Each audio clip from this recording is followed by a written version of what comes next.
चलिए सोमवार की सुबह नए हफ्ते की शुरुआत, और इस हफ्ते की शुरुआत में ही कह रहा हूं जरा कुर्सी की पेटी बांध लीजिए। वोलेटिलिटी शायद इस हफ्ते की थीम रहने वाली है। कई सारे इंपॉर्टेंट इवेंट्स लाइंड अप हैं इस हफ्ते, प्लस मंदड़ियों की चपेट में हम लोग पिछले हफ्ते के सेकेंड हाफ में आते हुए, तो ऐसे में खराब ग्लोबल संकेतों के बीच थोड़ी सी दिक्कतें बड़ी हैं। पिछले हफ्ते का निफ्टी का परफॉर्मेंस आपकी स्क्रीन पर, ट्यूसडे को होली के चलते मार्केट हॉलिडे थी, वो देखिए जाते जाते हफ्ते के सेकेंड हाफ में कैसे वो प्रेशर माउंट होता हुआ नजर आया। मूड समीकरण कुछ हद तक बिगड़ते हुए नजर आए थे। आज खुलते ही हमें कुछ इंपॉर्टेंट चीजों पर रिएक्ट करना है अमेरिका की उस फरवरी की जॉब्स रिपोर्ट पर। सब भूल गए दरअसल जॉब्स रिपोर्ट को, क्योंकि आप सबका फोकस एक तरफा वो सिलिकॉन वैली बैंक और डिबैकल पे चला गया है। तो उससे रिलेटेड अपडेट्स पर हमें आज खुलते ही रिएक्ट करना होगा।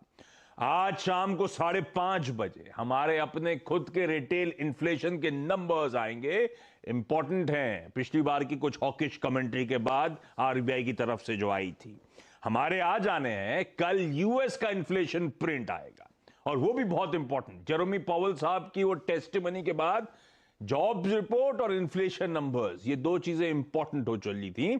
तो कल वो यूएस का भी इन्फ्लेशन प्रिंट सामने आएगा। परसों वेडनेसडे को चाइना रिलेटेड कई सारे अहम आंकड़े, उनका आईआईपी, उनका रिटेल सेल्स, उनका अनएम्प्लॉयमेंट डेटा वगैरह। और थर्सडे को ईसीबी अपनी ब्याज दरों का फैसला सुनाएगा, इंटरेस्ट रेट डिसीजन अनाउंस करेगा। और ये सब कम था जो अडानी ग्रुप वापस अलग अलग खबरों के बीच में फोकस में आता हुआ। इसलिए शुरुआत में कहा था मैंने, कुर्सी की पेटी बांध लीजिएगा।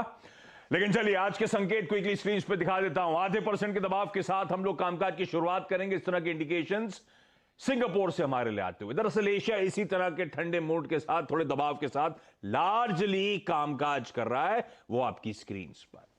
और दिक्कत थी यूएस से। यूएस में फ्राइडे को फिर एक पेनफुल सेशन, 1% से 0.25% का दबाव। इंट्राडे चार्ट डाउ के स्क्रीन पर आएंगे। 160 170 अंक मजबूत वाला डाउ बंद हुआ था 350 पॉइंट नीचे। पर यह सब इंपैक्ट था वो सिलिकॉन वैली बैंक, उससे रिलेटेड कंसर्न्स, क्या टिप ऑफ द आइसबर्ग, कितना और फैलेगी दिक्कतें, वो सब कंसर्न्स के बीच में यूएस पिट रहा था।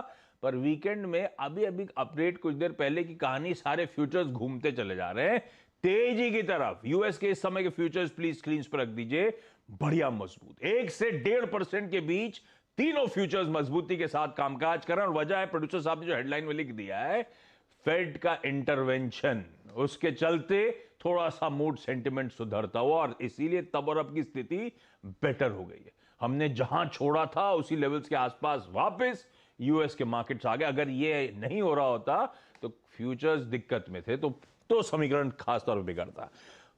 पर तब और अब तो जस का तस नजर आएगा आपको। इनफैक्ट कुछ तेजी पचानी चाहिए ऐसा लगने लगा, लेकिन मूड ऐसा है नहीं। ऊपर एसजेक्स निफ्टी दिखा रहा है, बाकी के एशिया पॉकेट दिखा रही है। ऐसे में दरअसल मूड कैसा, न्यूज फ्लोज क्या है ओवर द वीकेंड, और ये फेड का इंटरवेंशन क्या हुआ है, कैसे रीड करूं, नीरज जी बगल में बैठे हैं, इनसे बातचीत हो जाएगी।